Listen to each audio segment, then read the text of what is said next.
In this video, I'm going to go over the quadratic formula and when to use it and how to simplify our answers with the quadratic formula. Next class, we will be going over how to complete the square. So if you're not in next class, you can look back and I'll have another video on Thursday on how to complete the square on the back of this. So tonight your homework is only to complete the front. So I'm going to go over a couple of these with you. So I'm going to highlight where it says quadratic formula because I am going to put this in my notes. And I also want to highlight where it says, when do I use the quadratic formula? So the quadratic formula is a super ugly formula down below. This is my quadratic formula, right? But how do I know when to use it? Well, I would only ever use the quadratic formula when I can't factor an equation. So if I have an equation where I have to factor and I can't factor, that's when I'm going to use the quadratic formula. So when to use the quadratic formula? When I cannot factor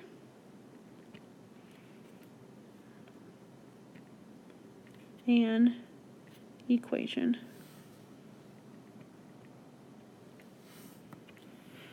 So if I take a look at some of these problems, now chances are on this first, some of these I am going to be able to factor. However, I'm going to do all of these with the quadratic formula just so we can get some practice. So I want you to be able to do the same thing. So if I look at this first one, so in order to use the quadratic formula, my equation has to equal 0. So I'm going to subtract 2 on both sides first. So I now have x squared plus 2x minus 3 equals 0. I'm not going to go ahead and write a equals, b equals, and c equals to help my brain. So a is 1, b is 2, c is negative 3. So I'm not going to plug it into this formula up here. So I'm going to take the opposite of b, so negative 2, plus or minus the square root of b squared minus 4 times a times c, all over 2 times a, which is 1. So now, in my calculator, I'm going to type in everything that's underneath my square root sign. So everything that's underneath here, and I'm going to type it in exactly as I see it. So I'm going to say, I'm going to turn on my calculator, I'm going to do parenthesis 2 squared minus 4 parenthesis 1 parenthesis negative 3. And I get 16. So now I have negative 2 plus or minus the square root of 16 all over 2. So now I'm going to do negative 2 plus or minus the square root of 16 is 4 over 2. When I get down to just having my 3 numbers, I break it up into 2 paths. And I'm going to say negative 2 plus 4 over 2 and negative 2 minus 4 over 2. So negative 2 plus 4 is 2 divided by 2. That's 1. That's one answer. Negative 2 minus 4 is negative 6. Negative 6 divided by 2 is negative 3. So my answer is negative 3 and 1. So let's go ahead and do the next one. So the first thing I have to do is make my equation equal 0. So I'm going to zoom in so we can see it a little better. So I'm going to make my equation equal 0 by adding 10 to both sides. So I have 2m squared minus 7m minus 3 equals 0. So now I'm going to label a, b, and c. Do I have to label a, b, and c? Well, no, but it just helps me do it, so that's why I do. So a is 2, b is negative 7, c is negative 3. So now I'm going to plug it into my formula. The opposite of b plus or minus the square root of b squared minus 4 times a times c all over 2 times a. So now, in my calculator, I'm going to type in everything underneath my square root sign because if I'm going to get not a perfect square, I want to be able to simplify it. So negative 7 squared minus 4 times 2 times negative 3. I get 73. So I have 7 plus or minus the square root of 73 over 4. Square root of 73, is that a perfect square? No, and notice the directions said I want my answer in simplest radical form if possible. So I'm going to have to come over here and think about all the factors of 73. 73 divided by 2, that's not going to work. 73 divided by 3, that's not going to work, because chances are this number's prime, which 73 is. 73 divided by, you could try any number you want and you're not going to get a perfect number. So I can't simplify 73. So since I can't simplify anything, I'm done. That equals m, and I'm finished. So let's go ahead and do one more together, and then I'll have you try the last 3 on your own. This one down here. I gotta make this equal 0, so I'm going to subtract 6x on both sides. 6x is going to go in the middle. So I have 9x squared minus 6x minus 11 equals 0. So now I'm going to go ahead and label A equals, B equals, and C equals. But I need more space. B equals, C equals. So A is 9, B is negative 6, C is negative 11. So now plug it into my formula. The opposite of B plus or minus, oops, it's not negative 6, hold on. The opposite of B is 6 plus or minus the square root of negative B. Let's try this again. The opposite of B plus or minus the square root of B squared minus 4 times A times C all over 2 times A.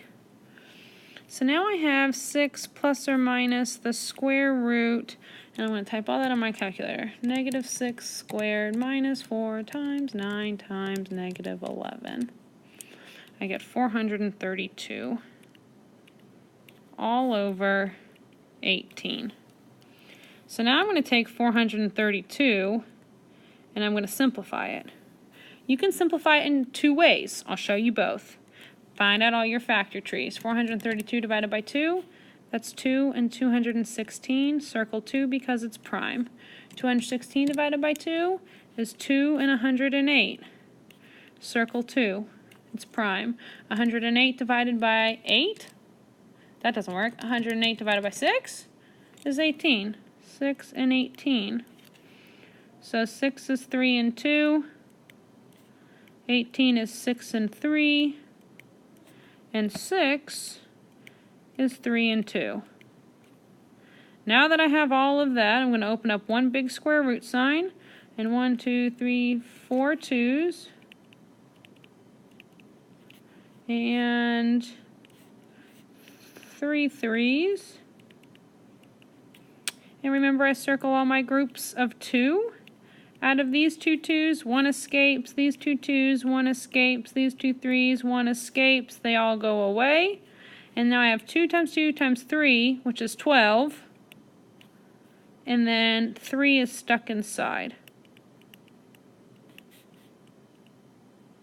And then I just copied over the rest of my quadratic formula. This is the really long way. Let's not talk about the really short way. The quick way is to think about the biggest perfect square that goes into 432. So with 432, I'm going to think about all my perfect squares. I have 1, 4, 9, 16, 25, 36, 49, 64, 81, 100, 121, 144, 169, 196. I could keep going forever, right? And 225 is 15 squared. So I want to think about the biggest one. So these are all the ones I can think of, right? So I'm going to start with the biggest one. So the biggest one is 225. Can 225 go into 432? Well, let's try. 432 divided by 225. That's 1.92. That doesn't work. What about 196? 432 divided by 196. That doesn't work. I get 2.2. How about 169? 432 divided by 169. That's 2.6. That doesn't work. How about 144? 432 divided by 144. Hey, that works. I get 144 times 3. Square root both of those. What's the square root of 144? 12. What's the square root of 3? I can't do it. It's square root of 3. Hey, look. That's the exact same answer I got when I did it the super long way, breaking out all my factor numbers. So one easy way to do it is when you're thinking about all of those perfect squares. So you need to be very careful. So I don't care which way you do. However, there are going to be times where you're going to be able to do it quick. So I'm going to erase all this. So I simplified, and I'm going to erase that and write that in black again. So I simplified my radical, and I got, so I have 6 plus or minus 12 rad 3 over 18. So you're going to tell me there's nothing else I can do. I'm done. However, I can simplify my fractions. Look at the numbers on the outside of the radical. And I call them butterfly wings. I'm going to draw this one, and I'm going to draw this one. 3 isn't being divided by 18 because it's inside a radical house, and I want to only look at the numbers that are outside a radical house. So I'm going to try to simplify 6 over 18. If I simplify 6 over 18, I get 1 over 3, right? And if I simplify 12 over 18, I get 2 over 3. So because my denominators match, I'm good to go. So I can say 1 plus or minus 2 rad 3 over 3 equals x, and I'm done. In order to be able to simplify this type of expression, you have to be able to say, yes, I can simplify here, and yes, I can simplify here. If I can't simplify on both of these, I cannot simplify it. That would have been my final answer. So like if I go back up to this one, the coefficient in front of my square root sign is 1, right? So if I sit here and I draw my first butterfly wing, 7 over 4, can I simplify it? No. So I couldn't simplify it, and that's how I knew I was done. And same thing if I look at this one, 1 over 4, I can't simplify it, so that's how I knew I was done. So just kind of as a friendly little tip. So I am going to go ahead and do one more with you, and then the last 2 are going to be homework for you to complete. So the first thing I'm going to do is to get b squared by itself. Oh no, I lied. Just to make my equation equal 0. So I'm going to subtract 2v squared. I get 5v squared. I'm going to add 5v, and I'm going to subtract 5 from 4, and I get negative 1. So now a equals 5, b equals 5, c equals negative 1. So the opposite of b plus or minus the square root of b squared minus 4 times a times c all over 2 times a. So type it in my calculator. 5 squared minus 4 times 5 times negative 1. I get the square root of 45 all over 10. So now I want to come up over here and try to simplify the square root of 45. So I'm going to do it with the perfect square way because it's quicker. I want the biggest perfect square that goes into 45. So if I sit here and again, I real quick jot down my perfect squares.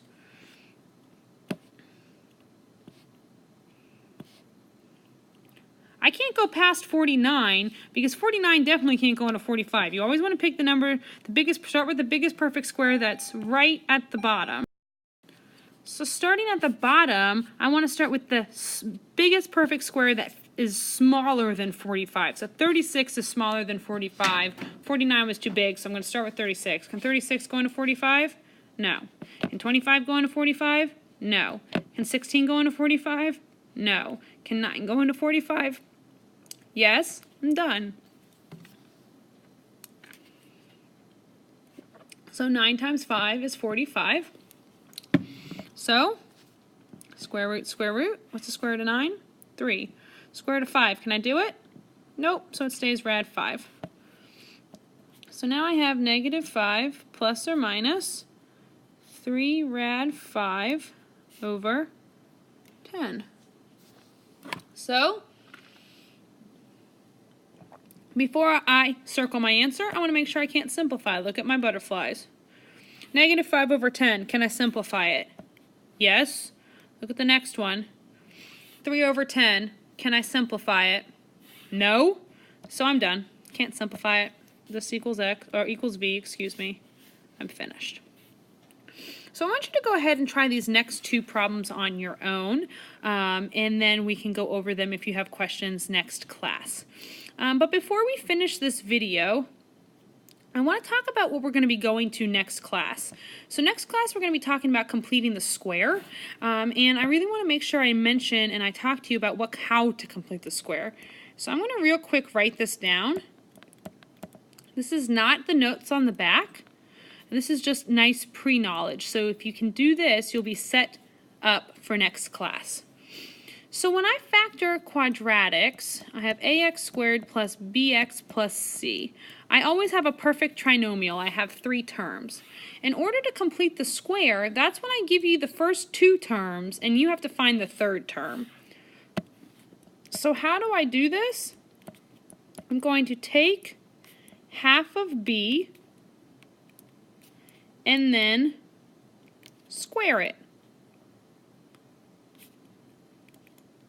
That gets you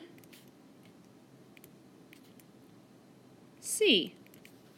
So if I look at an example, and I have x squared plus 6x, and I want to complete the square, I'm going to take half of b. So b in this problem would be 6. So I'm going to take half of 6. What's half of 6? 3. I'm not going to square it. So if I square 3, I get plus 9, positive 9. Notice I just completed the trinomial. And now if I want to factor this, factors of 9 that make 6, 3 and 3, so I can actually write this x plus 3 squared. If I look at another one, and I do y squared minus 8y, and I want to complete the square, I'm going to take half of my middle term, which is b, take half of negative 8, which is negative 4, and negative 4 squared is positive 16. So now I'm going to factor it. Factors of 16 that make negative 8, negative 4 and negative 4. So a better way to write it is y minus 4 squared. You're going to need to know how to do this next class, so I hope that this makes sense. All I do is take half of b and then square my middle term. You can't complete the square if I don't give you your first 2 terms. That doesn't make any sense. So you'll always be given it in that format. So next class we'll talk about completing the square, and I hope you all have a great day.